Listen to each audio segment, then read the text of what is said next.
Here you've got a bunch of kids who, in a very metaphorical sense, represented the sort of youthful, dynamic spirit of America, this can-do attitude. But then as the movie unfolded and they began to get into actual combat, the presumption is they were learning how to use the weapons that they were taking from the casualties and the conflicts. And from a storytelling standpoint, they were sort of teaching themselves as they went, I guess, how to learn to use this stuff. But as far as making the movie was concerned, they had to be taught in order to act these parts and handle this equipment, the weapons. They have to be taught how to do that. So they do it credibly on screen. Anybody got any questions so far? What's a flank? A défilé?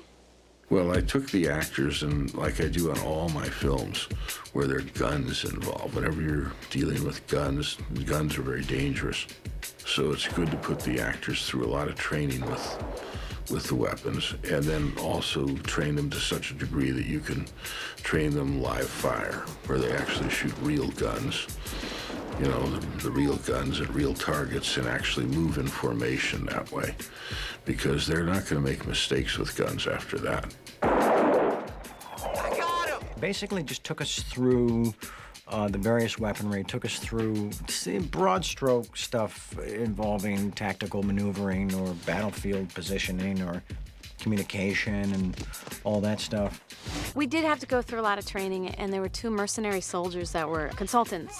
They taught us a lot, and I believe we had the mock-up AK-47s in our hotel rooms so we could learn how to break them down and put them back together again. And then at one point, went to a firing range, and there was every kind of gun you could imagine. The other part was that we had some Green Berets, they were friends of mine, who put them through some very harsh boot camp where they learned guerrilla techniques and how to set ambushes, you know, how to avoid leaving a trail, this kind of thing. And a lot of it was a lot of Indian stuff. You know, they were a lot of Apache kind of lore that they learned. I remember Jennifer and I were both like terrified when we first started. Because imagine Charlie Sheen, 17. Patrick, you know, we were all really young.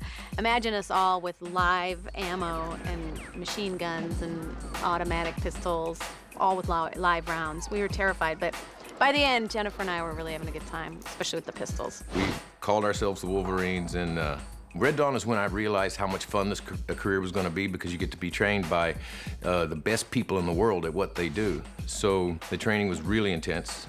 It was all, you know, all military stuff with some of the most intense mercenary special forces guys in the world, with hand-to-hand combat training, weapons training, explosives. I learned things I shouldn't know. You know, how to make bombs out of household goods. But we all took it really seriously.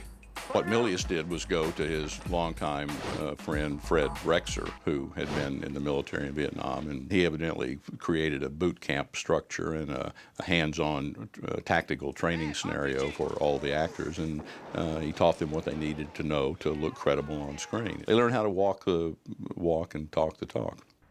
We start very early, usually before the sun comes up. There is intense physical training so that I can get their engines warmed up and get their attention focused. Generally, I don't feed them in the morning. We begin a training schedule that is intense from the time it starts. They may run 3 to 5 miles to get their heart pumping. Now I've got their attention, and we may go to work on weapons qualification, combat reloads, handling of the weapon, cover and concealment, individual tactical movement, patrol formations. It's driven by what the script demands and how much I can jam into that time. Then maybe I feed them, assuming they haven't pissed me off. And their days are filled with firing the weapon. Whatever weapon that I've got them tasked with, whatever weapon I've got them armed with, they fire that weapon. They get the feel of it. They learn about recoil. They learn about a rifleman's true position and all that sort of thing. They learn about firing a weapon weak-hand and the utilization of cover. They learn all of these things so that it becomes second nature to them. They understand that that's part and parcel of a soldier's life in combat. That's how he lives. And that pays, that shows, because young actors are like sponges, dry sponges. And if you pour this experience into them, and if you lead by example, if you give them something to imprint on, you'll see that reflected in their performance. And then that performance becomes true. Then that performance becomes real.